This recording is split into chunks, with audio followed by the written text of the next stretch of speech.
사랑하는 성도 여러분, 반갑습니다. 부활의 주님이 우리와 함께 하십니다. 우리와 함께 하신 주님을 찬양합니다. 기도하겠습니다. 주님, 오늘도 저희들을 말씀 앞에 불러주시니 감사합니다.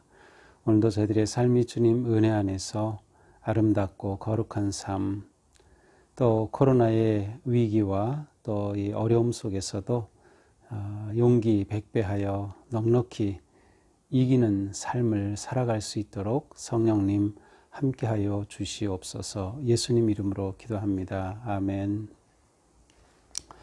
네, 지금 코로나가 악화되어서 다시금 이제 매일 새벽 예배를 드리지 못하고 또 우리 교회는 계속해서 저에게 말씀 묵상으로 새벽 예배를 대체하고 있는데요. 이제 제가 매번 이렇게 시작할 때 부활의 주님이 우리와 함께 하십니다. 또 은혜의 주님이 우리와 함께 하십니다. 이런 식으로 처음 시작하죠. 그러면 회중들이 우리와 함께 하시는 주님을 찬양합니다. 우리 교회 새벽 예배는 이렇게 시작이 됩니다. 그래서 제가 이렇게 말씀 묵상할 때에도 처음에 은혜의 주님이 우리와 함께 하십니다 하면 여러분들은 우리와 함께 하시는 주님을 찬양합니다. 항상 이렇게 좀 이렇게 반응을 해주시면 실제로 우리가 좀 더 가깝게 또 말씀을 잘 들을 수 있을 것 같고요. 또 묵상이 끝나고 나면 그걸 그냥 딱 끝내지 마시고 좀 길게 아니면 여러분이 시간이 허락되는 대로 또 기도를 해주시면 좋겠습니다. 그래서 운전하시는 분들은 물론 눈 뜨신 채로 기도하시면 되고요. 묵상이 끝난 후에 여러분이 그 말씀을 가지고 또 개인이 가지고 있는 또 이 사회와 또 다른 성도들을 위한 중보 기도에 매일매일 좀 이렇게 짧게 1분이라도 또 5분, 10분 이렇게 좀 기도하는 시간을 가지면 좋겠습니다. 자, 오늘 말씀은 역대하 29장 20절부터 36절인데요. 제가 전체를 읽지 않고 그냥 처음부터 한 절씩 읽으면서 풀어가도록 하겠습니다.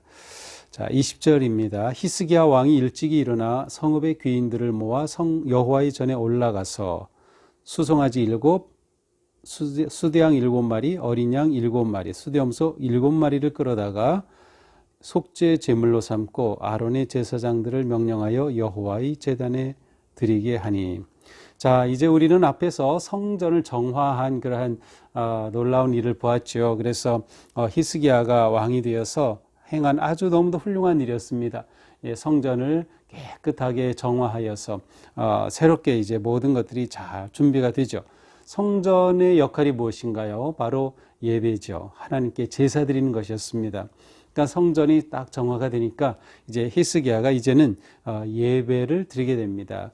근데 20절에 보니까 일찍 일어났어요. 그래서 성읍의 지도자들을 모으고 백성들을 모아서 이제 예배를 드리러 성전에 올라갑니다. 일찍 일어났다 이런 표현은 굉장히 우리에게 아주 긍정적인 그러한 이미지를 보여줍니다. 이것은 히스기야 왕의 마음과 태도를 잘 보여주는 것이죠. 얼마나 그가 이렇게 회복된 예배를 기다렸을까. 이렇게 정화된 그런 성전 안에서 예배하기를 그가 얼마나 바랐을까. 그의 열정과 그의 그 아름다운 헌신의 마음이 이 한 단어에 잘 나타나고 있어요. 우리가 무엇인가 일찍이 하려고 하는 그러한 마음과 태도 매우 중요하죠. 우리가 매일 이렇게 말씀 묵상을 들을 때에도 오늘 내가 또 말씀을 듣는다, 또 말씀으로 오늘 하루를 시작한다는 그런 기대와 기쁨으로 사모하고 하는 그런 마음이 아주 중요합니다. 자, 성전에 올라가서 제물을 드리려고 이제 그 동물들을 준비하는데 수송아지 7, 수디양 7, 어린 양 7, 수염소 7을 준비했어요. 전부 7마리씩 준비했죠. 아마도 이것은 7이라고 하는 숫자가 이제 성경에서 볼 때 아주 완벽한 좋은 그런 숫자입니다. 그래서 이렇게 준비된 제물이 온전하다라고 하는 그러한 의미가 담겨 있겠죠. 자, 그런데 여기에 보면 수송아지, 수디양, 어린 양은 번제로 드리기 위한 제물이었어요.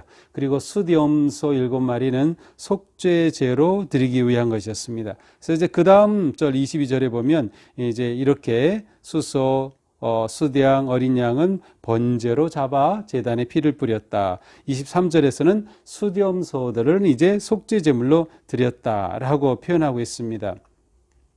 이렇게 하나님께 제사를 드리고 번제와 속죄제를 드리는 것은 매우 매우 중요한 일이었습니다. 속죄제를 드린다라고 하는 것은 이렇게 제사를 드림으로 하나님과의 그 언약 관계가 다시금 회복되는 것입니다. 그리고 속죄제라고 하는 것처럼 이 속죄제를 통해서 하나님과의 관계가 회복이 돼요. 어떻게? 죄의 사함을 통해서 그들이 하나님 앞에 온전히 예배하지 못하고 성전이 타락하고 예배가 무시되고 하였던 그러한 그들의 죄를 하나님 앞에 회개하는 것이죠. 그러니까 하나님께 제사 드리는 자에게 있어서 먼저 중요한 것은 바로 속죄의 제사, 속죄의 마음입니다. 하나님께서 회복시켜 주실 때, 회개를 통하여 새롭게 해 주실 때 비로소 그 제사가 하나님께서 받으시는, 보통 이제 연락하신다고 하는데 하나님이 받으시는 그러한 제사가 됩니다. 자, 그러므로 번제를 통하여서 하나님과의 관계가 회복이 되고 회개를 통하여 새로워지며 또 속죄제를 통하여서 하나님 앞에 거룩하여지고 화목하게 되는, 이 화목은 하나님과의 관계가 화목하여지고 성도들과의 관계도 화목해집니다. 그래서 보통 이 화목 제사를 드린 후에는 거기에서 참여한 그 백성들이 그 제사를 드린 그 동물을 함께 음식으로 나눠 먹는 것이 바로 이 화목함의 모습이기도 하였죠. 자, 이렇게 제사를 드리게 되는데, 이렇게 제사를 드리려면 동물을 잡아야 합니다. 동물을 잡기 위해서는 누가 필요했을까요? 제사장이 여기에서 도움을 줍니다. 24절에 보니까 제사장들이 잡아 그 피를 속죄제로 삼아 제단에 들여 온 이스라엘을 위하여 속죄하니, 자, 온 이스라엘을 위하여 속죄하며 제사장들이 동물을 잡습니다. 그런데 그 전에 어떻게 합니까? 왕과 회중 앞에서 끌어오매 그들이 그 위에 안수하고, 동물 위에 머리에다가 이렇게 손을 얹어요. 그리고 나서 이 동물을 잡는 거예요. 왜 손을 얹을까요? 바로 내 죄를 이 동물에게 전가시키는 거예요. 상징적이죠. 내 죄가 이 동물에게 옮겨가는 것이에요. 그래서 이 동물을 잡아 하나님께 드림으로 이 동물이 내 대신 죽은 거예요. 내 죄 대신 이 동물이 대신 죽어서 하나님께서 그 제사를 받으심으로 내 죄를 사하여 주시고 관계가 회복이 되고 언약이 회복되는 것이죠. 이 원래 이스라엘 백성들이 이 제사를 드릴 때 안수하는 것은 제물을 가지고 온 백성, 그 성도가 안수하는 것이었어요. 그러나 이날은 특별한 제사였기 때문에 제사장이 대표해서, 제사장이 대신해서, 그러니까 모든 백성들의 숫자만큼 제물을 드리는 게 아니고 제물을 대표로 드리잖아요. 7마리씩. 그래서 대표로 해서 안수하고 이제 이 제물을 잡아 번제와 속죄제로 드리게 되었습니다. 자, 이렇게 번제, 속죄제를 드릴 때 무슨 일이 일어납니까? 25절에 보니까 레위 사람을 통해서 다윗과 또 여기 보니까 갓 선지자 나단이, 선견자 갓과 나단이 명령한 대로, 그래서 다윗 왕 때 또 함께 했던 나단 선지자, 갓 선지자가 함께 해서 무엇을 그 당시에 했습니까? 다윗은 하나님을 예배하고 찬양하는 그러한 왕이었잖아요. 그래서 그때 딱 세운 규례가 있어요. 그것에 따라서 제금, 비파, 수금을 잡게 했어요. 악기를 가지고 이 제사를 드리는 동안 악기를 연주하는 것입니다. 26절에서도 레위 사람이 다윗의 악기를 잡았어요. 제사장들은 나팔을 불었어요. 27절에 보니까 시로 노래하고 나팔을 불었어요. 그래서 시라고 하는 것은 우리 시라고 그대로 뭐 봐도 괜찮고요. 그냥 어떤 단어, 언어들이라는 것이에요. 그래서 이렇게 말로, 시로 노래하고 연주하고 찬양하면서 이 제사가 진행이 되었습니다. 다윗 시대에 제정된 이 아름다운 찬양과 경배가 회복된 모습을 보여줘요. 이것이야말로 정말 성전에서 일어나야 할 그러한 아름다운 모습이었죠. 자, 이렇게 제사를 드리는 동안 경배 또 연주, 이런 아름다운 찬양의 악기가 이렇게 연주되었습니다. 자, 29절 제사가 이제 마쳤습니다. 제사 드리기를 마침에 왕과 그와 함께 있는 자들이 다 엎드려 경배하니라. 이렇게 제사를 드리고 난 후에 다 엎드려 경배하니라. 사실 엎드려 경배한다는 것은 예배한다는 단어의 의미이기도 합니다. 하나님께 엎드려 경배하였어요. 자, 그 다음 30절에 보니까 히스기야 왕이 귀인들과 더불어 레위 사람을 명령하여 다윗과 선지자 아삽의 시로 여호와를 찬송하게 하며 그들이 즐거움으로 찬송하고 몸을 굽혀 예배하니라. 자, 제사를 드리는 동안에도 악기로 연주하고 시로 찬미를 했어요. 이제 제사가 드려진 후에 또 하나님께 찬송을 올리고 있습니다. 이 찬송은 감사의 찬송이죠. 하나님께서 우리의 제사를 받아주셨다. 우리의 죄를 씻어주셨다. 하나님과의 관계가 회복이 되었다. 언약이 새로워졌다. 이 얼마나 놀라운 은혜입니까? 그래서 하나님께 감사하는 마음으로 그들은 다시금 찬송하며 하나님께 경배하였습니다. 자, 이후에 31절 히스기야가 말하여 이르되 너희가 이제 스스로 몸을 깨끗하게 하여 여호와께 드렸으니 마땅히 나와 제물과 감사 제물을 여호와의 전으로 가져오라 하니 회중이 제물과 감사 제물을 가져오되 무릇 마음에 원하는 자는 또한 번제물도 가져오니. 자, 히스기야는 자, 너희들이 이렇게 우리가 함께 하나님께 제사를 드렸고 하나님이 기뻐 받아주셨고 우리가 하나님을 찬송하며 감사한다. 자, 그렇다면 너희가 이렇게 하나님께 헌신하였으므로 마땅히 제물과 감사 제물을 하나님께 드려야 하지 않겠느냐. 그렇습니다. 하나님 앞에 우리로 말하면 헌금을 드리는 것이죠. 그런데 이 헌금을 드리는 것이 마음에 원하는 대로 드렸고 즐거움과 감사함이 넘치는 헌금을 하였어요. 이게 중요합니다. 우리가 헌금을 하는 것은 억지로 하는 것이 아니고 부담으로 하는 것이 아니라 나를 사랑하여 주신 그 하나님의 은혜가 너무도 고마워서 감사와 헌신으로 예배하며 하나님께 드리는 것이 헌금입니다. 우리에게 있어서 헌금은 우리가 열심히 일한 노동의 대가가 돈이죠. 따라서 하나님께 헌금한다고 하는 것은 나 자신을 드리는 것입니다. 내 삶을 하나님 앞에 드리는 거예요. 정말 아름다운 일이죠. 우리가 헌금을 하나님 앞에 감사함으로 드릴 줄 아는 성도가 되는 게 매우 중요합니다. 감사의 제물을 드리는 거예요. 감사의 제물. 우리 교회 성도님들 헌금을 아주 감사함으로 잘하고 계셔요. 올해는 이 코로나로 인해서 우리가 또 다음 주부터는 모이지 못하기 때문에 해마다 우리가 헌금 작정을 했었습니다. 근데 올해는 헌금 작정을 할 수도 없고 또 하지도 않습니다. 왜냐하면 그 자리에서 보통 해마다 우리가 새해에도 저희가 11절 하겠습니다. 또 기저경금 하겠습니다. 뭐 이렇게 작정을 했는데 올해는 그렇게 하지는 않아요. 하지만 우리 성도님들 올해 그렇게 헌신하신 것처럼 또 새해에도 계속해서 감사함으로 기쁨으로 하나님께 제물을 드리는 거죠. 그 은혜가 고마워서. 이것이 하나님 앞에 드려지는 또한 아름다운 모습이기도 합니다. 자, 이날 회중이 이렇게 해서 가져온 번제물의 수요가 너무 많았어요. 그래서 이것을 다 번제물로 드리려고 하니까 손이 모자릅니다. 제사장인 손이 부족하니까 레위 사람들이 도와주도록 했어요. 그런데 이 레위 사람들이 얼마나 정성껏 했는지 제사장들보다도 더 성결하게 힘썼어요.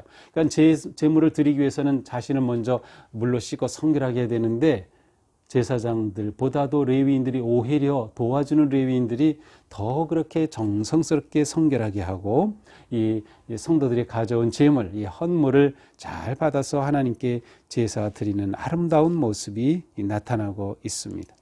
이 모든 것들이 순서대로 갖추어졌다. 그러면서 마지막 절입니다. 이 일이 갑자기 되었으나 하나님께서 백성을 위하여 예비하셨으므로 히스기야가 백성과 더불어 기뻐하였더라. 이 일은 갑자기 되었다. 이 말은 히스기야 왕이 되어서 이렇게 갑자기 성전 정화를 하게 되고 예배가 회복되는 일이 일어났어요. 갑작스러운 일이었어요. 그러나 하나님께서 이것을 다 준비하심으로 정말 은혜로운 기쁨의 일이 되었다는 것입니다. 때때로 우리는 무엇인가를 갑작스럽게 해야 될 경우 있습니다. 특별히 지금 이 코로나 위기 속에서 우리에게 중요한 것은 속도라고 말합니다. 이 놀랍게도 그동안 우리는 방향이 중요하다, 속도보다 방향이 중요하다라고 얘기했는데 요즘 새로 나오는 그러한 표현은 방향보다 속도가 더 중요하다. 그러니까 제 생각에는 사실은 둘 다 중요합니다. 아무리 속도가 중요해도 방향을 놓치면 안 되기 때문이죠. 그러나 지금은 속도가 굉장히 중요합니다. 이렇게 급작스러운 변화되는 사회 속에서 우리가 빠르게 이 속도를 빠르게 해서 우리가 잘 적응해야 합니다. 예를 들어서 우리가 온라인으로 예배를 드리는데 이 온라인 예배에 우리가 빠르게 적응을 해야 합니다. 그러지 못하면 어물어물하는 사이에 한 주, 두 주 지나고 한 달, 두 달 지나가면서 예배의 삶을 놓치게 되는 거예요. 우리가 아주 빠르게 속도전으로 나가야 돼요. 특별히 우리가 온라인으로 예배할 때 중요한 것은 예배는 시청이 아니다. 진정한 예배자가 되야 되는, 이게 가장 핵심입니다. 온라인 예배에서 가장 중요한 핵심은 내가 시청하는 게 아니라 진정한 예배자로 서는 것. 저도 이것을 가지고 계속 고민하고 있어요. 그래서 어떻게 온라인 예배를 어떻게 준비하고 어떻게 진행해야 할까. 우리 성도님들이 오늘 본문을 보면서 그러한 마음을 더 가지면 좋겠습니다. 자, 오늘 말씀은 성전이 성전되는 사건, 예배가 예배되는 그러한 놀라운 사건이었습니다. 성전 다움이 회복된 것이죠. 우리에게 필요한 것이 바로 이것이 아닐까 생각합니다. 코로나로 인해서 우리가 우왕좌왕하고 왔다 갔다 하고 분주하고 때로는 부담스럽고 두렵고 어렵지만 그 가운데서 우리가 예배를 놓친 것이 아닐까. 하나님과의 관계를 놓친 것이 아닐까. 내가 하나님의 언약 백성임을 놓친 것이 아닐까 돌아보면서 우리 교회가 교회다움을 회복하는 것. 히스기야의 회복은 건물을 정화하였고 그리고 그 안에서 성스러운 예배가 회복되었습니다. 우리는 코로나 이전까지는 건물을 통하여서 우리가 모이고 예배드렸습니다. 그것이 잘못된 게 절대로 아니에요. 그때까지는 우리가 그렇게 건물을 통하여 함께 모이는 그 장소가 너무도 중요했고요. 그 예배에 아주 중요한 것이었고 그 예배는 정말 하나님께 우리가 드린 정성의 예배였어요. 그러나 우리는 지금 모일 수 없는 상황이죠. 이럴 때에 건물이 아닌 우리의 가정에서 우리가 살아가는 삶의 자리에서 이제는 예배자로 온전히 세워지는 그 예배의 회복이 또 필요합니다. 그래서 우리가 어떻게 하나님 앞에 거룩한 예배자로 세워질까라고 하는 것을 고민하면서 하나님 앞에 히스기야 왕처럼 또 그 당시 이렇게 백성들이 기쁨으로 참여한 것처럼 예배가 회복되게 하소서. 제가 하나님 앞에 온전한 예배자로 서게 하옵소서라고 하는 그러한 마음으로 오늘 하루도 주님을 향한 우리의 마음을 깊게 또 친밀하게 세워가야 하겠습니다. 한 가지 더 말씀드리고 싶은 것은 이렇게 이스라엘 백성들이 예배가 회복되어 제물을 드리고 속죄 제물을 드렸죠. 우리가 드리는 예배에 있어서 핵심은 누구일까요? 바로 예수 그리스도이십니다.